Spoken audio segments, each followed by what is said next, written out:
رجالتنا ابطال البيولوجي، ازيكم عاملين ايه يا ابطال اولى اعدادي؟ يا رب تكونوا بخير. النهارده ميعاد حصتنا مع حل وفرم اسئله الوحده الثانيه في اول درس، صح كده يا ابطال؟ يلا بينا نخش على الاسئله ونفرم الاسئله. يلا بينا نيجي مع بعض كده واحده واحده. السؤال الاول بيقول لي ايه؟ بيقول لي مستر الشكل المقابل يوضح جسيم اكس. جسيم اكس اهو حر الحركة مشحون بشحنة سالبة موضوع بين لوحين مختلفين عن بعضهم في الشحنة. فيا مستر أي اتجاه هيتحرك الجسم ده؟ يتحرك للموجب ولا للسالب ولا لفوق ولا لتحت؟ هو ايه يا مستر؟ هو سالب الشحنة صح كده؟ فهيروح للموجب، يبقى هيتجه في اتجاه بي. ليه؟ عشان يعملوا ايه يا مستر؟ قوة تجاذب، عشان يكون في قوة تجاذب بينهم. طيب تمام نخش على اللي بعده. بيقول لي اي مما يلي يعبر عن مجال الكهربي بين نقطتين مشحونين. بين نقطتين ايه يا مستر؟ نقطتين مشحونين يا مستر مشحونين. فالشكل ده لا ده غلط، الشكل ده لا ده غلط، ده داخل بس. طيب هنا يا مستر نقطتين مشحونين، نقطتين مشحونين يا مستر، هتبقى الإجابة هي رقم ج. الإجابة رقم ج. ليه؟ لأن ده واحد داخل وواحد خارج، وفي مجالات في النص. طيب تمام. عند دلك مسطرة من الخشب بقطعة من القطن تتولد قوة كهربية بينهم. ما نوع الشحنة المتكونة على المسطرة وما نوع القوة الجاذبية المتبادلة بينهم؟ طيب عندي مستر ايه؟ عندي خشب وعندي قطن، صح كده؟ طيب تمام. في المتسلسله يا مستر الكهروستاتيكيه اللي انا كنت راسمها لك على السبوره الحصه اللي فاتت، كانت مالها يا مستر؟ كان الخشب فوق ولا تحت يا مستر؟ كان الخشب فوق في الموجب، في الموجب. طيب تمام. عندي يا مستر الخشب والقطن، صح كده؟ طيب الخشب يا مستر كان في المتسلسله الكهروستاتيكيه كان فوق خالص كان موجب، والقطن كان تحت خالص كان سالب. فهو عايز شحنه متكونة على المسطرة الخشب هتكون موجبة، وهتنشأ بينهم ايه يا مستر؟ هتنشأ بينهم قوة تنافر، لأن واحد قوة تجاذب، لأن واحد موجب واحد سالب، يبقى قوة تجاذب. طيب تمام نخش على اللي بعده. بيقول لي وضح بالرسم خطوط القوة الكهربائية بين لوحين متوازيين مشحونين بشحنتين مختلفتين. ادي مستر اللوحين ده موجب وده سالب، الشحنة هتمشي من الموجب للسالب، من الموجب للسالب. طيب تمام. دلكت ساق من النحاس بقطع من الحرير ثم قربت الساق الى قصاصات الورق. ماذا يحدث لقصاصات الورق؟ قصاصات الورق يا مستر هتنجذب ولا لا تنجذب؟ هتنجذب يا مستر. يبقى اقول كده ايه؟ تنجذب بسبب ايه؟ بسبب انتقال الشحنة من قطعة الحرير الى النحاس. طيب تمام. دلكت ساق من النحاس بقطعة من الحرير ثم قربت الساق الى قصاصات الورق يا مستر. فايه اللي هيحصل؟ ماذا يحدث لقصاصات الورق؟ مع التفسير. انت لو فاكر انا قلت لك ان لازم الماده تكون عازله علشان تحتفظ بيه الشحنات داخلها، صح كده؟ لكن دي النحاس يا مستر ده ماده موصله، يبقى لا تنجذب. لا تنجذب. عرفت التفسير؟ لانها ماده غير عازله، لانها ماده موصله. طيب تمام. تكتسب الماده اكس شحنه سالبه عند دلكها بقطعه من الماده واي، بينما تكتسب شحنه موجبه عند دلكها بقطعه من الماده زد. اقترح في حدود ما درست نوع كل المواد دي. طيب عايز نوعها يا مستر موجب ولا سالبة؟ طيب انا عندي ان الاكس شحنتها سالبة، تمام. يبقى واي ده يا مستر هو اكبر منها، حاجة اكبر منها، يبقى اكس ده موجب واي ده سالب، ماشي. زد ده ايه يا مستر؟ بايه؟ بينما تكتسب واي دي بقى لا اكس المادة اكس تكتسب شحنة موجبة عند دلكها بمادة زد، فزد دي تبقى سالب. طيب تمام. بيقول لك ما المتوقع حدوثه عند تقريب اكس من واي قبل عملية الدلك؟ يا مستر ايه اللي يحصل؟ يبقى هقول له ايه يا مستر؟ هقول له لا تنجذب، لان مفيش شحنات اتكونت عندي اصلا. طيب تمام. نيجي بعد كده على السؤال ده. بيقول لي في الشكل المقابل يا مستر يوضح كشاف كهربي بعد ملامسة جسم اكس لكرسي معدني. ما شحنة الجسم السالب يا مستر؟ عندي ايه؟ بتقل، صح كده؟ يبقى شحنة الجسم ايه؟ شحنة الجسم سالبة. شحنة الجسم ماله؟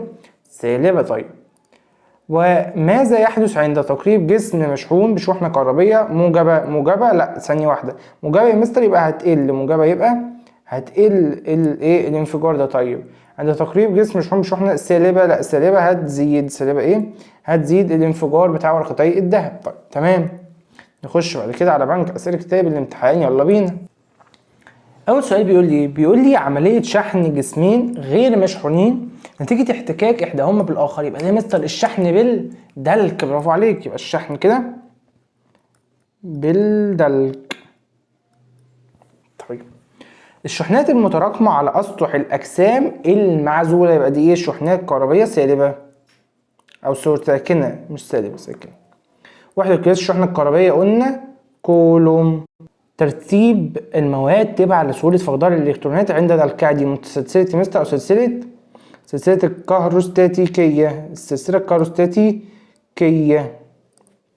الشحنة المتكونة على جسم الذي يفقد إلكترون، بيفقد إلكترون عند دركه، يبقى شحنة موجبة. قلنا العامل عكس العملية، العامل عكس العملية بيفقد يا مستر يبقى شحنة موجبة. طيب قوة متبادلة بين شحنتين كهربيتين متشابهتين يبقى قوة تنافر.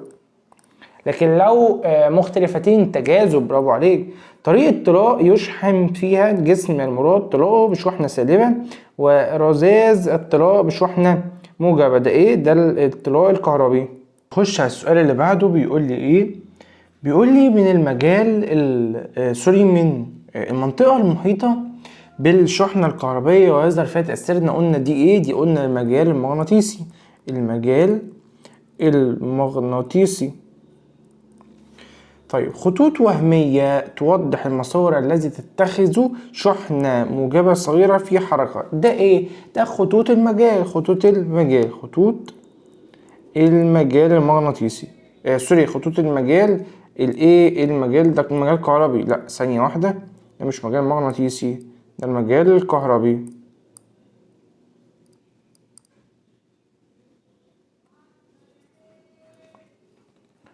يبقى ده ايه؟ ده المجال الكهربي. طيب الشحنة الكهربية اللي تنتقل اليها خطوط القوة دي شحنات ايه؟ شحنات سالبة. شحنات ايه يا مستر؟ شحنات سالبة. طيب تمام.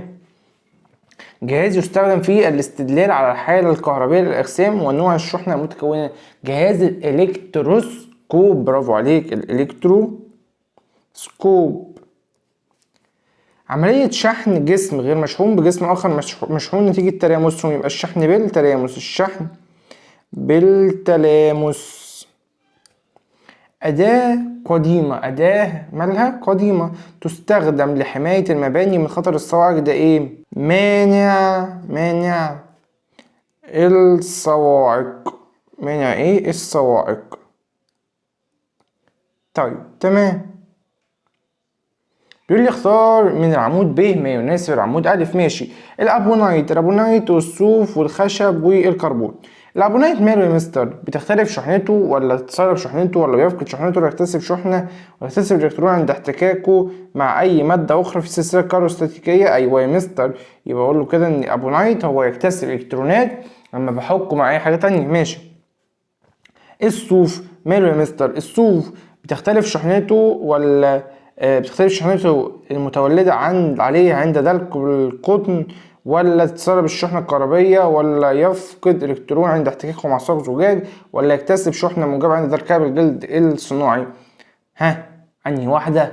هي مستر بتختلف الشحنة المتولدة عليه عند دلكها بالايه؟ بالقطن، يبقى واحد. طيب الخشب ماله؟ الخشب يا مستر بيكتسب ولا بيفقد ولا بيتسرب؟ لا يا مستر الخشب بيكتسب. ليه؟ لان الجلد الصناعي فوق الخشب، الجلد الصناعي ايه؟ طيب الكربون ماله؟ الكربون يا مستر الكربون بيفقد الكترونات عند احتكاكه مع صاغ الزجاج ولا بيتسرب؟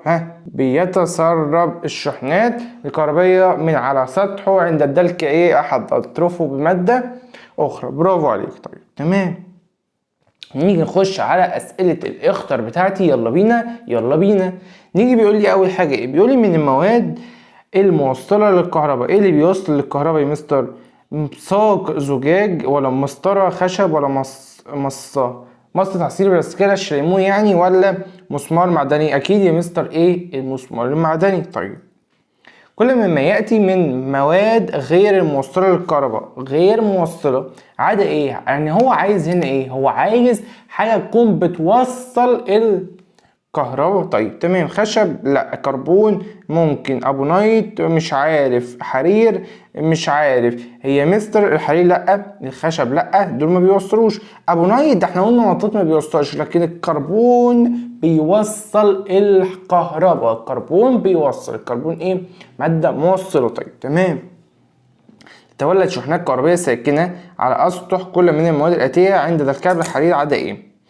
بيتكون يا مستر مع الخشب ماشي، مع الابونايت اوكي، مع الزجاج تمام، النحاس لا لانها ايه؟ ماده موصله، واحنا قلنا ما بيمسكش على الموصلات، ما بيمسكش على الموصلات. لازم تكون الماده ايه؟ لازم تكون الماده عازله، لازم تكون الماده عازله عشان تحتفظ بيه الشحنات ما تسربهاش. صح كده؟ مش ده اللي احنا قلناه؟ طيب تمام. يجي يقول لي أي مما يلي يوضح كيفية اكتساب ساق شحنة كهربية سالبة عند ركاب قطعة قماش. الساق يكتسب شحنة كهربية سالبة. طيب يبقى أنا عندي يا مستر الساق هو اكتسب شحنة كهربية سالبة. طيب يبقى هي ب هي الإجابة الصح، ب هي الإجابة الصح. طيب تمام تمام. ليه يا مستر جيم لا وده لا؟ جيم وده لو ما نفس الشحنات اكيد لا. طيب والف لا ليه يا مستر؟ لان هو هنا ده سالب رايح اصلا لقطعه القماش، فلا احنا عايزينه يكتسب ايه؟ الزجاج او سوري كده ساق ايه؟ مش قايل لي نوع الساق، الساق هو اللي هيكتسب يعني الماده دي. طيب تمام. تقدر الشحنات الكهربائيه بوحده ايه؟ قلنا شحنه كهربيه كولوم، مش شحنه كهربائيه بالكولوم. طيب تقاس كمية الشحنة الكهربية بجهاز اسمه ايه؟ الشحنة الكهربية الساكنة بجهاز اسمه الكولوميتر. الكولوميتر. طيب كل مما يلي مواد تسبق القطن في المستلزمات الكهروستاتيكية عدا ايه؟ طيب احنا حفظناها المرة اللي فاتت وقلنا ايه اللي بيسبق القطن يا مستر؟ ها، جه في الاخر قال لها ايه؟ اجيب لك حرير وقطن وذهب نعمل منه الابونايت، صح؟ طيب نعمل الابونايت. الابونايت ده ايه يا مستر؟ ده اخر حاجه، ده اخر حاجه. يبقى كل مما يلي مواد بتسبق القطن عدا ايه؟ يبقى عدا الابونايت. تمام تمام. لا تتراكم الشحنة الكهربية على ساق من الكربون عند تركيب الحرير. ليه؟ انا لسه قايل لك كربون ماله يا مستر؟ كربون اتفقنا ان هو موصل، صح كده؟ طيب يبقى لان الكربون ماله؟ ان الكربون مادة غير موصلة. لا هي موصلة، لان ساق الكربون غير معزول. ايوه هو غير معزول فهو موصل. بص بص بص بص، بيلعب لعب راجل ابن لذينه. فالسؤال ده خلي بالك، الكربون يسبق الحرير ملهاش علاقة، يسبق الحرير يسبق الكربون ملهاش علاقة. طيب تمام تمام.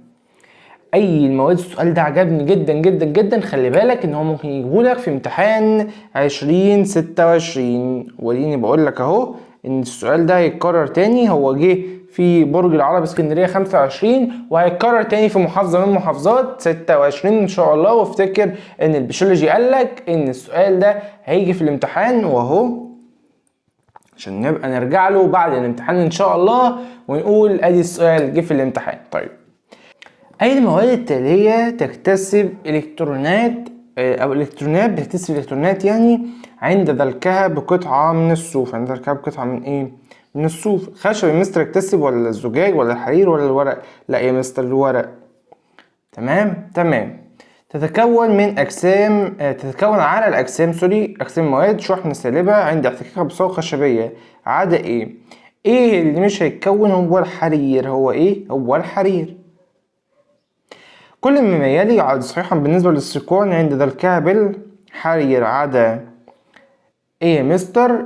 كل ده صحيح بالنسبة للسيقان بعد دلكها بالحرير. بعد ما دلكها بالحرير ايه اللي هيحصل؟ ان الساقين من الابونايت الساقين من الابونايت هيتجاذبوا، الساقين من الزجاج هيتجاذبوا. ساق من الابونايت وساق من الزجاج برضو هيتجاذبوا دي ولا هيتنافروا؟ ده كده يا مستر هيتنافروا. طيب خشب وزجاج هيتجاذبوا ولا هيتنافروا؟ هيتنافروا. طيب واحدة واحدة بقى. فعندي يا مستر انهي واحدة هنا الصح؟ هي الإجابة رقم د. الإجابة رقم ايه؟ رقم د. كل الحالات الآتية يتجاذب فيها الجسم X مع Y عدا إيه؟ شحنة الجسم X مخالفة لشحنة الجسم Y، تمام. الجسم الاتنين ليهم نفس الشحنة، لا لا لا لا، دول كده هيتنافروا. جسم اكس مشحون واي غير مشحون، اكس غير مشحون واي مشحون، تمام. لكن الاتنين مشحونين او ليهم نفس الشحنة، يبقى دول هيتنافروا مش هيتجاذبوا.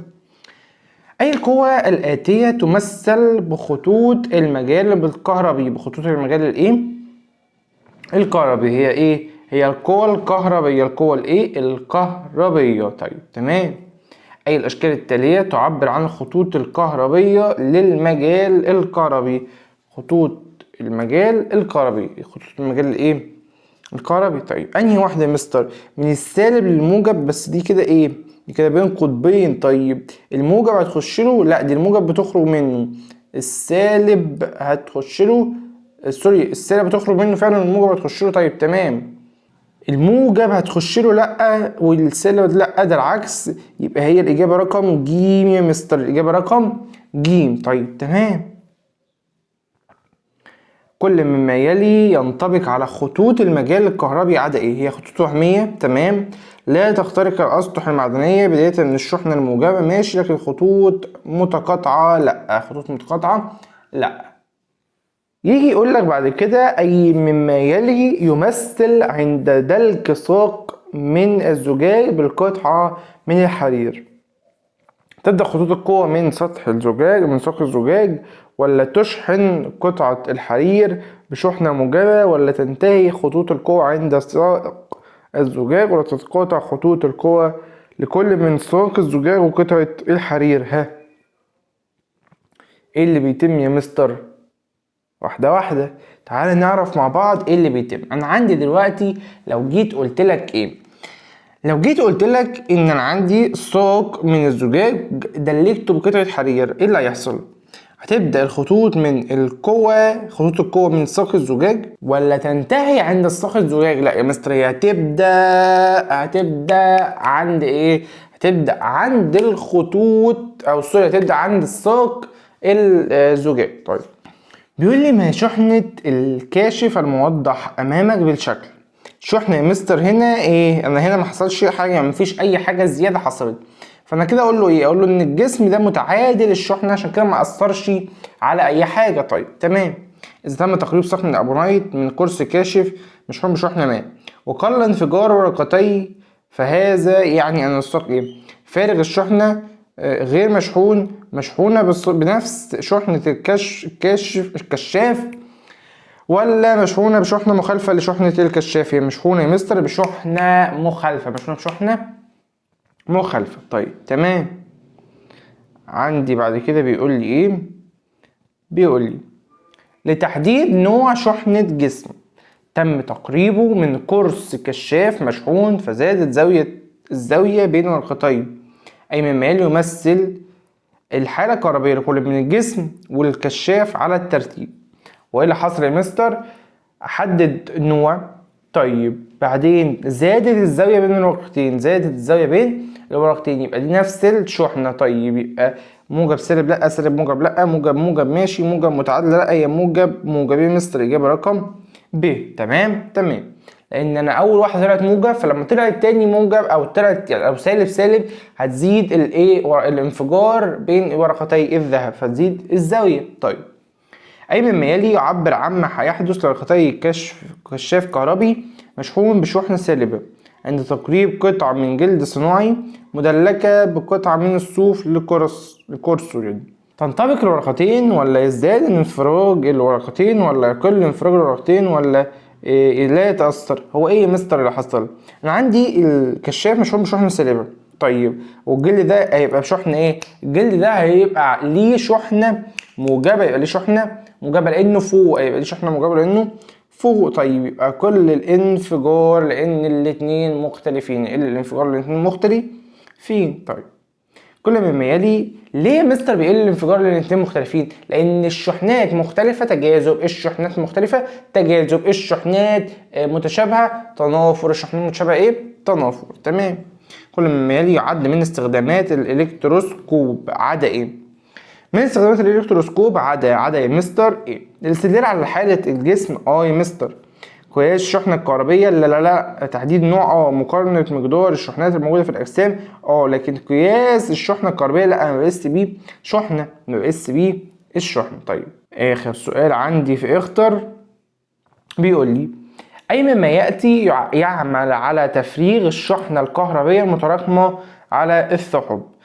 ايه يا مستر اللي بيعمل ده؟ هو مانع الصواعق، مانع الصواعق، مانع الايه الصواعق. طيب تمام. نيجي نخش بعد كده اكمل ده حله انت صح وغلط برضو، هتلاقي الدنيا سهلة فيه. وضح بالرسم الخطوط ده كله كده في فيديو الشرح كنت شرحهولك على السبورة، فيديو المجال الكهربي هتلاقي على السبورة كده. انا خصصت لك عمود تقريبا مش فاكر، بس انا فاكر ان انا شرحت لك ورسمت لك كل خطوط المجال بترسم ازاي وكل تفاصيل ليها. فالسؤال ده كده احنا حلينه تمام دان.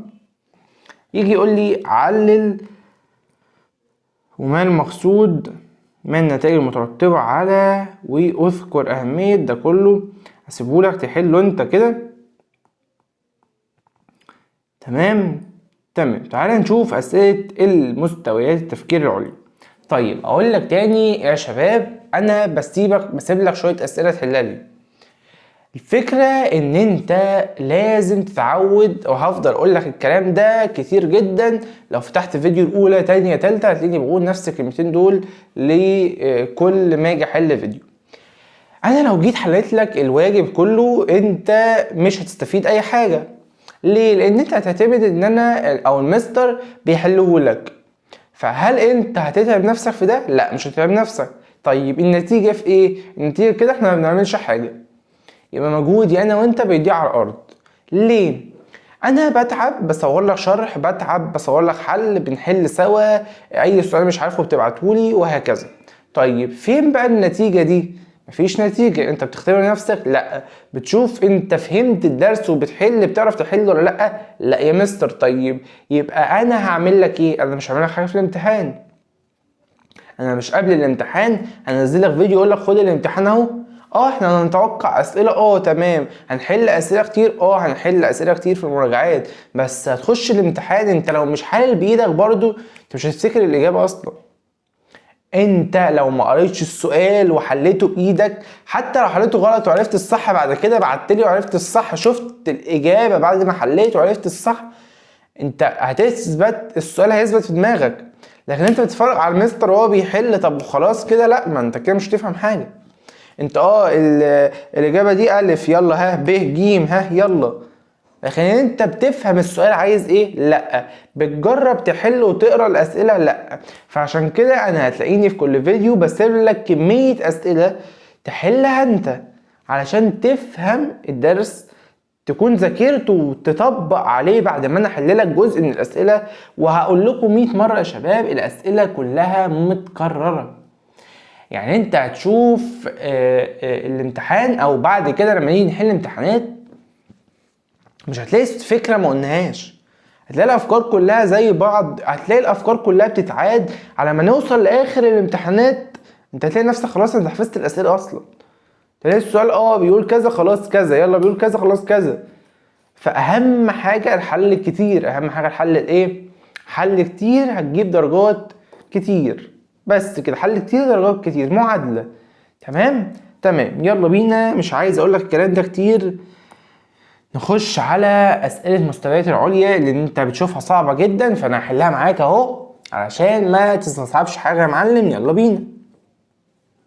بيقول لي عند ذلك قطعه من القماش واي وقطعه من الصوف معا تنتقل الجسيمات من اكس الى واي. واي دي ايه؟ واي دي قطعه القماش. طيب تنتقل الجسيمات من اكس الى واي الى القطعه الاخرى. ما الجسيمات اكس وما القطعه واي؟ الجسيمات مستر اكس والقطعه واي. جسيمات اكس بروتون ولا الكترون؟ لا هي الكترون. يبقى اول حاجه انا استبعدت البروتونات. طيب هل يا مستر الجسم اكس واي، القطعة واي دي قطعة من قماش، هتبقى صوف زي دي ولا تبقى حرير؟ لا يا مستر هتبقى حرير، لان لو صوف الاتنين مش هينتقلوا لبعض، الاتنين مش هينتقلوا لبعض. طيب تمام. خش على السؤال اللي بعده. بيقول لي من الشكل المقابل اذا كانت الكورة اكس، فين اكس اهي اكس، مشحونة بشحنة سالبة، فما شحنة الكرتين واي وزد؟ طيب واحدة يا مستر انا عندي هنا اللي حصل ايه؟ حصل تنافر. حصل تنافر، تباعد، الاتنين بعدوا عن بعض. يبقى الاتنين نفس الشحنة ولا عكس بعض؟ لا يا مستر الاتنين نفس الشحنة، لان قلنا ايه؟ زي بعض ايه بيبعد، زي بعض بيبعد، عكس بعض بيقرب، عكس بعض بيقرب، صح كده؟ طيب يبقى عندي واي دي شحنة سالبة، يبقى واي شحنة سالبة يا مستر، يبقى استبعد دول. طيب عندي الكورة واي والكورة زد. الكورة واي يا مستر مالها؟ الكورة واي احنا هنا قايلين سالبة. طيب يبقى زد سالب ولا موجب؟ لان الاتنين دول ايه؟ حصل تجاذب، يبقى موجب يا مستر. يبقى ايه؟ يبقى موجب. طيب يبقى عندي واحدة سالب وواحدة موجب، واحدة سالب واحدة ايه؟ واحدة موجب. تمام. دي يعني ده بذمتك انت شايفه ان هو سؤال يستاهل ده مسائل مستويات عليا؟ انا لا، ده السؤال تافه. الاسئله العاديه فيها تركات اصعب من دي بكتير، فما يغركش وما يخوفكش ان حوار اسئله مستويات عليا. تمام. يجي يقول لي ايه؟ بيقول لي عند دلك مادتين اكس وواي، جبت مادتين دلكتهم ببعض فتولدت شحنه موجبه على اكس، وعند ذلك المادتين اكس وزد ببعضهم تولدت شحنه موجبه على زد. وضح الترتيب الصحيح لهذه المواد في السلسله الكهروستاتيكيه من اعلى الى اسفل. عندي يا مستر الترتيب بتاعي ايه؟ هو هيبقى زد الاكبر او الاعلى، بعد كده اكس، بعد كده واي دي لانها شحنه سالبه، زد واكس شحنات موجبه. طيب تمام. الشكل المقابل يوضح ترتيب 3 كورات مشحونه، والاسهم توضح اتجاه القوى الكهربائيه المتبادله مع بين كل زوج. ما الكرات التي تحتمل او تحمل نفس النوع من الشحنه؟ تمام، عايز الكرات اللي بتحمل نفس نوع الشحنه. طيب انا عندي اكس و A و B بيتجاذبوا، A و B تجاذب، واحده موجب واحده سالب. اكس وزد مش عارف انا معلق على اكس وزد ليه، في ايه؟ B و C تجاذب برضو، يبقى ده موجب يبقى ده سالب. طيب يبقى ايه الشحنات اللي الكرات اللي بتحمل نفس النوع من الشحنات؟ هي سي وايه، سي وايه، يبقى ايه وسي، ايه وسي بيعملوا نفس الايه، نفس نوع الشحنات. طيب نيجي بيقول لي ايه؟ بيقول لي الشكل المقابل بيوضح جسم اكس حر الحركة مشحون بشحنة موجبة، موضوع بين ساقين احداهما من الزجاج والاخر من الابونايت، كلاهما مدلوج بقطعة من الصوف. حدد الشحنة المتكونة على كل من الساقين واتجاه حركة الجسم اكس. طيب واحدة انا عندي يا مستر شحنة الزجاج هتصبح ايه؟ هتصبح موجبة، هتصبح ايه؟ موجبة. طب الابونايت سالبة يا مستر، دي في اخر السلسلة. طيب تمام، يبقى انا عندي عرفت كده شحنات ايه؟ الساقين. طيب اتجاه حركة الجسم الاكس ده يا مستر ده موجب، هيروح للموجب ولا هيروح للسالب؟ لا ده هيبعد من الموجب فهيروح للسالب، يبقى باتجاه الابونايت. طيب تمام. اخر سؤال معايا بيقول لي كشاف كهربي مشحون بشحنة موجبة والزاوية بين ورقتي الدهب 60، وعند تقريب جسمين اكس وواي من القرص الكاشف كلا على حدة اصبحت الزاوية اكس 40 وواي 100. حدد نوع الشحنة مشحون بيها الجسمين. طيب واحدة احنا كانت 60 بقت 40، يبقى قلت، صح؟ يبقى وهو جسم مشحون بموجب، يبقى اكس دي سالب. ليه؟ لان حصل تجاذب فقلت الزاوية، لكن واي دي موجب لان الاثنين زي بعض حصل تنافر فجابت الزاوية. حددت النوعين. ما نوع القوى المتبادلة بين الجسمين اكس وواي عند تقريبهم لبعضهم البعض؟ اكس وواي لما قربوا لبعض دي قوة تجاذب. دي قوة ايه؟ تجاذب كهربي ما بينهم. تجاذب كهربي مستر ما بينهم. طيب تمام. بكده يا ابطال احنا نكون خلصنا فرمنا جزء من الاسئله، جزء كبير يعني نص، يعتبر نص الاسئله، فاضل النص التاني هسيبهولك تحله انت، ومش هقولك تاني ليه بقى. اتعود من دلوقتي، احنا خلاص في شهر 11 اهو، فاحنا خلاص فاضل لك شهر 11 و12 و1 هتبدا امتحانات، فلازم تعود نفسك على الحل عشان انت هتلاقيني من اول شهر 12 ان شاء الله، اول اسبوع في 12 او تاني اسبوع في 12 احنا بدأنا مراجعات، هنراجع شرح، هنفرم حل اسئله امتحانات. فانت لازم تتعود من دلوقتي واحده واحده تحل اسئله عشان تجمع الدروس، وتبدأ لو في حاجه متراكمه عليك تبدأ تفرمها وتراجعها تاني. فيديوهات عندك، راجع وذاكر وافرم وفصص علشان ان شاء الله نقفل ابطال البيولوجي غير اي حد. ابطال البيولوجي دايما اوائل. اشوفكم على خير الحصه الجايه، مع السلامه.